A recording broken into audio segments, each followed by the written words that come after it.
प्रश्न 1. अमृताला दिल्या जाणाऱ्या औषधाच्या सत्याचा शोध कोण लावणार आणि कसा? उत्तर. सगदेव अचानक ऐश्वर्याला अमृताच्या दुधात काहीतरी मिसळताना पाहतो. त्याच्या मनात संशय येतो आणि तो ती पावडर गावातील अनुभवी बाबाकडे घेऊन जातो. बाबा सांगतात की ही पावडर स्त्रीला गर्भधारणा होऊ नये यासाठी दिली जाते. सगदेव सून होतो आणि ताबडतोब हे सत्य सावली आणि अमृतासमोर आणण्याचा निर्णय घेतो. प्रश्न 2. तिलोत्तमासमोर हे भयानक सत्य कसे उघड होणार? उत्तर. सगदेव जेव्हा हे सत्य सावली आणि अमृताला सांगतो तेव्हा सावलीला एक युक्ती सुचते. ती ठरवते की ऐश्वर्याला स्वतःच्या जाळ्यात अडकवायचे. अमृता तिच्यासमोर चहा पिण्याचा बहाणा करते आणि ऐश्वर्याला तोच चहा प्यायला सांगते. ऐश्वर्या चहा नाकारते आणि तिलोत्तमाच्या मनात शंका निर्माण होते. प्रश्न 3. तिलोत्तमा ऐश्वर्यावर विश्वास ठेवणार की सावलीच्या बाजूने उभी राहणार?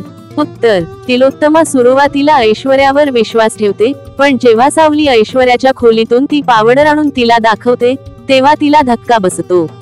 तिनेच आपल्या घरातील वंशाला संपवण्याचा कट रचल्याचे समजल्यावर ती संतापते आणि ऐश्वर्याला तिला उत्तर द्यायला भाग पाडते. प्रश्न 4. सावलीने ऐश्वर्याचा कट उघड केल्यावर ऐश्वर्या काय करणार? उत्तर. ऐश्वर्या परिस्थितीला वळवण्याचा प्रयत्न करते. ती म्हणते की सगदेव आणि सावली तिच्या विरोधात कट रचत आहेत. पण यावेळी तिलोत्तमा ऐश्वर्याला थांबवते आणि विचारते की तिनेच जर काही चुकीचे केले नाही तर पावडर लपवण्याचा प्रयत्न का केला?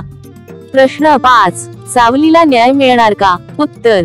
सावली ऐश्वर्याला पुराव्यांसह उघड करताच तिलोत्तमा तिच्यावर विश्वास ठेवते. ती ऐश्वर्याला घराबाहेर हाकलण्याचा निर्णय घेते, पण ऐश्वर्या शेवटचा डाव खेळणार असते.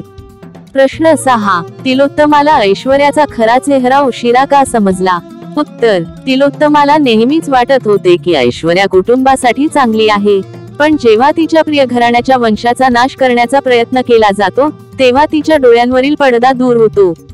तिची फसवणूक झाल्याचे समजताच ती ऐश्वर्याला शिक्षा द्यायचा निर्णय घेते. प्रश्न 7. तिलोत्तमा ऐश्वर्याला कोणती शिक्षा देणार?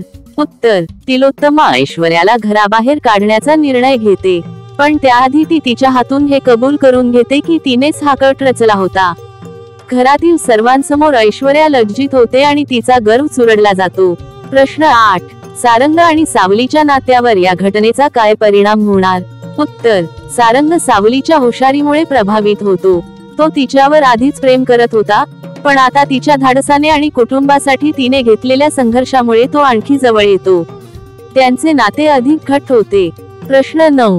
ऐश्वर्या शेवटचा डाव काय खेळणार? उत्तर. ऐश्वर्या तिलोत्तमाला धमकी देते की जर तिने तिला घराबाहेर काढले तर ती काहीतरी भयंकर करेल.